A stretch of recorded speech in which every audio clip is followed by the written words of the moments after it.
قائد-ए-आज़म मोहम्मद अली जिन्नाह। कायद-ए-आज़म मोहम्मद अली जिन्नाह बर्रे सग़ीर के मुसलमानों के अज़ीम रहनुमा और पाकिस्तान के बानी थे। आप 25 दिसंबर 1876 को कराची में पैदा हुए। आपके वालिद का नाम जिन्नाह पूंजा और वालिदा का नाम मिट्ठी बाई था।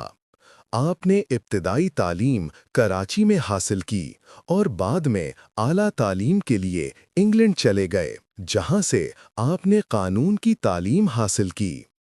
मोहम्मद अली जिन्नाह एक बासलाहियत वकील, बहादुर रहनुमा और सच्चे मुसलमान थे। आपने अपनी जिंदगी का मकसद मुसलमानों के लिए एक अलग वतन हासिल करना बनाया।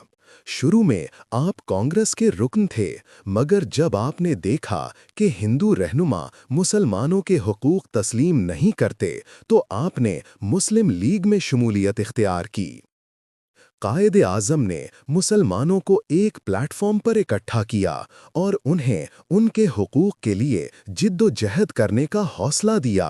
उनकी अनथक मेहनत और मजबूत क़यादत के नतीजे में 14 अगस्त 1947 को पाकिस्तान मारिज़े वजूद में आया। कायद-ए-आज़म ने फरमाया, ईमान, इत्तेहाद और नज़्म, यही वो सुनहरी उसूल हैं जिन पर अमल करके हम अपना वतन तरक्की की राह पर गामज़न कर सकते हैं। कायद-ए-आज़म 11 सितंबर 1948 को वफ़ात पा गए, मगर उनके ख्वाब और उनकी तालीमात आज भी हमारे लिए मशअल राह हैं।